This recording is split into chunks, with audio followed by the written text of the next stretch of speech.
Hi friends, my self Komal and आप सबका स्वागत है मेरे चैनल में जिसका नाम है कोमल लम्हे। आज हम बात करने वाले हैं दीपिका पादुकोण के बारे में कि आखिर अभी तक दीपिका पादुकोण का नाम किन किन मामलों में आ चुका है, वो किन किन मुद्दों में फंस चुकी है, जैसे कि इस टाइम पे वो ड्रग मामले में फंसी हुई दिखाई दे रही है। इसी बारे में हम बात करेंगे फ्रेंड्स। लेकिन वीडियो स्टार्ट करने से पहले अगर आपने मेरा चैनल अभी तक सब्सक्राइब नहीं किया है तो प्लीज उसे सब्सक्राइब कर लो। इस वीडियो को एंड तक देखना एंड वीडियो अच्छी लगे तो लाइक शेयर कमेंट जरूर करना। Let's begin the video. Sushant Singh Rajput case के बाद जब से ये ड्रग मामला सामने आया है और उसके बाद जब से एनसीबी इस मामले की कड़ी जांच करने में जुटी हुई है, जिसके बाद से दीपिका पादुकोण का एक चैट हर किसी के सामने आया है। इस चैट में दीपिका पादुकोण एंड उनकी मैनेजर करिश्मा के बीच में माल को लेकर बात होती हुई दिखाई दे रही है। दीपिका, क्या आपके पास माल है? करिश्मा, है लेकिन घर पर है, मैं बांद्रा में हूँ, अगर आपको चाहिए तो अमित से कह देती हूँ। दीपिका, हाँ प्लीज़। करिश्मा, अमित के पास है, वो रखता है। दीपिका, हैश ना, गांजा तो नहीं है? करिश्मा, कोको के पास तुम कब आ रही हो? दीपिका, 11 से 12 के बीच में। इस चैट के बाद दीपिका पादुकोण की मैनेजर करिश्मा को भी एक नोटिस पहुंचा है, क्योंकि करिश्मा एनसीबी की रडार पर है। एनसीबी ने मंगलवार को करिश्मा को पूछताछ के लिए बुलाया है। अगर हम सूत्रों की बात करें तो ये चैट साल 2017 की है, जिसमें दीपिका पादुकोण माल मांगती हुई दिखाई दे रही हैं। इस चैट के बाद दीपिका एंड करिश्मा दोनों के साथ लंबी पूछताछ चलेगी। And this is not a first time guys कि दीपिका पादुकोण का नाम विवादों में सामने आया है। आइए देखते हैं कि आखिर वो कौन से विवाद हैं जिसमें दीपिका हमें फंसी हुई नज़र आई है अभी तक। सबसे पहले बात करते हैं दीपिका की जेएनयू विवाद की।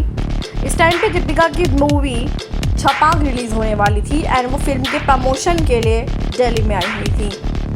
5 जनवरी को जेएनयू के कैंपस में स्टूडेंट्स और टीचर पे हमले को लेकर काफ़ी ज़्यादा प्रदर्शन हो रहे थे। ये मामला बहुत ही ज़्यादा गंभीर था एंड उसके बाद 7 जनवरी को दीपिका जेएनयू पहुंची। उस प्रदर्शन में वो बिना कुछ बोले हिस्सा लेती हैं, जिसके बाद लोगों ने उनके ऊपर आरोप लगाए कि वो अपने फिल्म के प्रमोशन के लिए यहाँ पर आई हैं। यहाँ तक कि कुछ लोगों ने ये भी कहा कि जेएनयू आने के लिए उन्हें 5 करोड़ रुपए मिले थे, जिस वजह से वो जेएनयू आई। यहाँ तक काफ़ी लोगों ने ये कहा कि उन्हें गिरफ्तार कर लेना चाहिए। इसके बाद वो मोदी सरकार के कुछ नेताओं के निशाने पर भी आई। इसके बाद अगर हम बात करें दूसरे विवाद की तो वो हुआ था पद्मावती मूवी के टाइम पर। इस मूवी की शूटिंग से लेकर रिलीज तक पूरे देश में बहुत ज़्यादा प्रदर्शन हुए। इस मूवी के गाने घूमर में एक राजपूत महारानी का नृत्य करते दिखाना, उसके अलावा उनकी कमर का दिखना लोगों को बिल्कुल भी पसंद नहीं आया। यहाँ तक कि इसके बाद दीपिका पादुकोण को मारने तक की धमकी मिली। साथ में ये भी ऐलान किया गया कि जो भी उनकी नाक काटेगा उसे इनाम दिया जाएगा। इसके बाद एक और विवाद हुआ था जो रणबीर कपूर से रिलेटेड था। दीपिका पादुकोण करण जौहर के शो कॉफ़ी विद करण में पहुंची थी, जिसके बाद करण ने उनसे एक सवाल पूछा।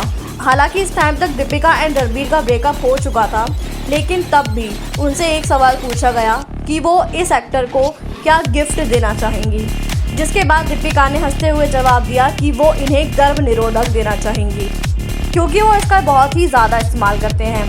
इस जवाब को सुनने के बाद ट्रोलर्स ने उन्हें बहुत ही बुरे तरीके से ट्रोल किया।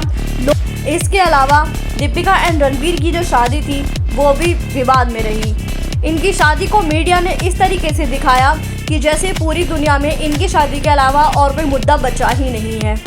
इटली में हुई इस शादी को लेकर सिख समुदाय ने बहुत ही ज़्यादा आक्रोश दिखाया एंड उसके साथ उन्होंने कंप्लेंट भी दर्ज की। इस कपल ने काफ़ी धूमधाम से शादी तो की, लेकिन उनके वेडिंग डेस्टिनेशन पर मेकशिफ्ट गुरुद्वारा बनवाया गया था। इटली के सिख समुदाय के प्रमुख ने ये कहा कि गुरु ग्रंथ साहिब को गुरुद्वारे से बाहर ले जाने की अनुमति किसी को भी नहीं है, लेकिन दीपिका और रणबीर की शादी में ये हुआ। इसको लेकर अकाल के प्रमुख तक भी शिकायत की गई थी। इसके अलावा एक और विवाद उनकी नागरिकता को लेकर है।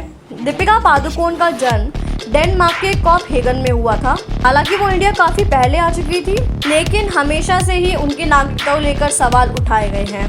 हालांकि सबसे ज़्यादा बवाल तब हुआ जब दीपिका पादुकोण महाराष्ट्र के विधानसभा चुनाव में मत देने के लिए नहीं पहुंची थी। जिसके बाद दीपिका को काफ़ी ज़्यादा ट्रोल किया गया। जैसे कि आपने देखा कि दीपिका पादुकोण काफ़ी ज़्यादा विवादों में रही हैं। हालांकि इसके अलावा और भी विवाद हैं जिनमें उनका नाम हमेशा से आया है। अब देखते हैं कि दीपिका पादुकोण ड्रग मामले से बाहर निकल कर आती हैं या नहीं। सो आई होप आपको मेरी वीडियो अच्छी लगी हो। ऐसी ही नई नई वीडियोस देखने के लिए प्लीज मेरा चैनल सब्सक्राइब करो। कीप सपोर्ट गाइस, एंड तब तक के लिए टाटा।